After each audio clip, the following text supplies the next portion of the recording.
عورتوں کو سمجھا لو کہ موٹے دوپٹے میں نماز پڑھی جاتی، جو دوپٹہ میں نے پہنا ہوا اس میں میری نماز نہیں ہوگی. نماز کیوں نہیں ہوگی؟ اللہ کے رسول صلی اللہ علیہ وسلم کی زوجہ حضرت عائشہ کی صحیح حدیث موجود ہے، عورت کی نماز موٹے کپڑے میں ہوتی ہے.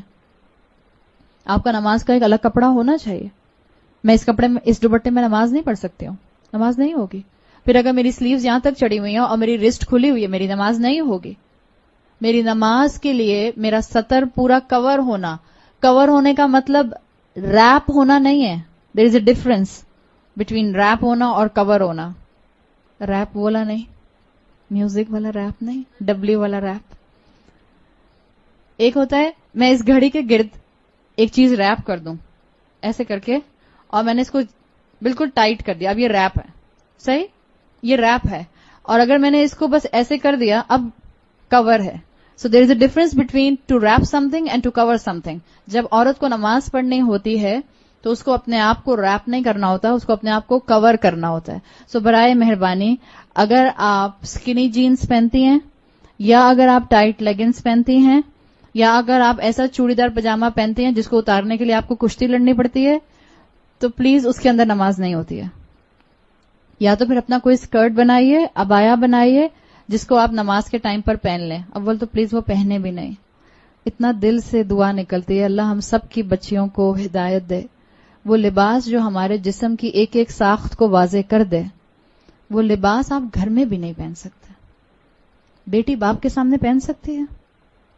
نہیں پہن سکتی ہے. کیسے پہن سکتی ہے؟ انفیکٹ عورت کے سامنے نہیں پہن سکتی.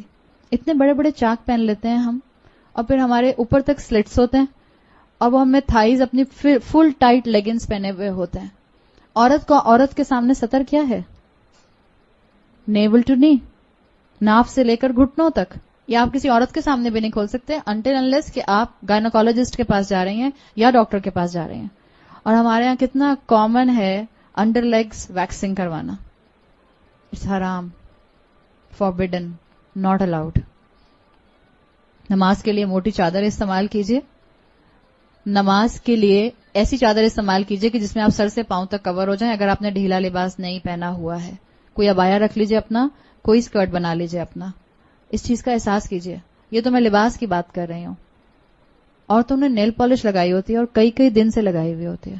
اب تو جب سے یہ اللہ ہم پر اپنا رحم کرے، یہ جب سے کون سے والے نیلز آئے ہیں، آرگینک نیلز ہیں، آرگینک کلرز آئے ہیں کچھ. جب آپ اپنا ایسا مینیکیور کرواتے ہیں، جب آپ جاتے ہیں سیلونز کے اندر اور اپنے نیلز کے اوپر پتہ نہیں کون سا نیل آرٹ بنوا کر آتے ہیں جو 15-20 دن تک پانی میں ہاتھ جانے سے بھی نہیں اترتا، اسی کے ساتھ آپ نماز پڑھ رہے ہیں. کیوں دین کا مذاق بنا رہے ہیں؟ کون سی اللہ کی شان رحیمی کے انتظار میں بیٹھے ہوئے ہیں؟ اللہ نے کہا ہے وضو نہیں ہوگا اگر آپ کے نیل کے اوپر کوئی سکن ہوگی. ہم نے ایکولنٹ کر لیا. دین میں جب ہم آگے بڑھتے ہیں، جب ہم رسولوں کا اتباع نہیں کرتے تو یہ ہوتا ہے. عورتوں کو سمجھاؤ تو عورتیں کہتی ہیں موزوں پر بھی تو مسح کر سکتے ہیں، میں نے ناخنوں پر مسح کر لیا. دس از اے ایڈیشن ان دا دین. اللہ کے رسول نے سکھایا کہ اپنے ناخنوں کا مسح کر لینا. جس چیز، یہ بالکل وہی چیز ہے جس کا ہم نے ذکر کیا تھا. کسی بھی مزار پر جا کر کسی سیمنٹ کے سامنے اس کو بوسہ دیں گے تو شرک. حرم میں جا کر حجر اسود کو بوسہ دیں گے تو عین عبادت. موزوں پر مسح کرنے کا رسول اللہ صلی اللہ علیہ وسلم نے بتا دیا، الاؤڈ. نیلز کے اوپر نیل پالش لگا کر مسح کرنے کا نہیں بتایا، ناٹ الاؤڈ. مت آئیں ان دھوکوں میں، یہ پینیٹریٹڈ ہے، یہ آکسیجنیٹڈ ہے، اس میں سے پانی پینیٹریٹ کر جاتا ہے. آپ نے ٹرائی کر کے دیکھا ہے؟ مسلمانوں کو بے وقوف بنانے کے لیے ساری قومیں موجود ہیں. یا تو پہلے پریکٹیکل کر کے دیکھ لیجئے. کوئی ایسی نیل پالش اب تک یہاں تک نہیں پہنچی پاکستان میں جس کو بڑے بڑے کلیم کر کے کہا گیا کہ اس میں سے پانی پینیٹریٹ ہو جاتا ہے. سیدھا سا علاج ہے، کر کے دیکھ لیجئے. میں نے تو 4 کو کر کے دیکھا، کسی میں سے بھی نہیں گیا. بٹر پیپر کے اوپر نیل پالش لگائیے اور اوپر پانی ڈالیے. اگر پانی نیچے بہ جاتا ہے تو نیل پالش پینیٹریٹنگ ہے، نہیں بہتا تو nail polish is not oxygenated. پانی نہیں بہے گا اس کے اندر سے، اور نہیں بہتا ہے. کیوں اپنی عبادت ضائع کرتے ہیں؟ عاملات الناصبہ، عمل کرنے والے اور تھکنے والے. نماز پڑھی بھی اور سر سے اوپر اٹھی نہیں تو فائدہ. مت دھوکے میں آئے. یہ دنیا متاع الغرور ہے، دھوکے کا سامان ہے. پہچانے اللہ نے مجھے اور آپ کو ایک بہت اعلیٰ مقصد سے پیدا کیا ہے، بہت اعلیٰ مقصد سے. کسی کو بہت شوق ہے نیل پالش لگانے کا، ایک وضو کر کے نیل پالش لگائیے, دوسرے وضو سے پہلے اتاریے, اپنا وضو کیجئے, نماز پڑھیے, پھر لگا لیجئے. کرتی رہیں سارا دن یہی کام, بڑی فارغ ہیں آپ. بہرحال اگر کسی کو شوق ہے تو میں منع نہیں کروں گی, لیکن پلیز اپنی نماز ضائع مت کیجئے. اگر آپ کو شوق ہے تو کیجئے. ایک ٹائم پہ مجھے بھی یہ شوق تھا, میں نے بہت کیا ہے.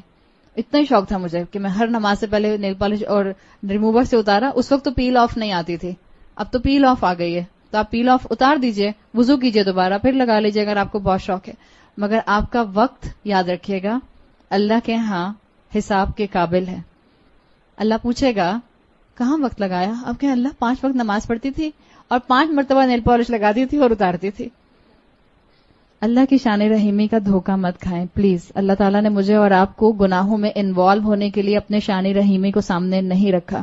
اللہ نے قرآن میں رحمان کا لفظ بڑی ان سخت ٹف آیات کے ساتھ رکھا ہے جہاں اللہ کا غضب نازل ہوتا ہے.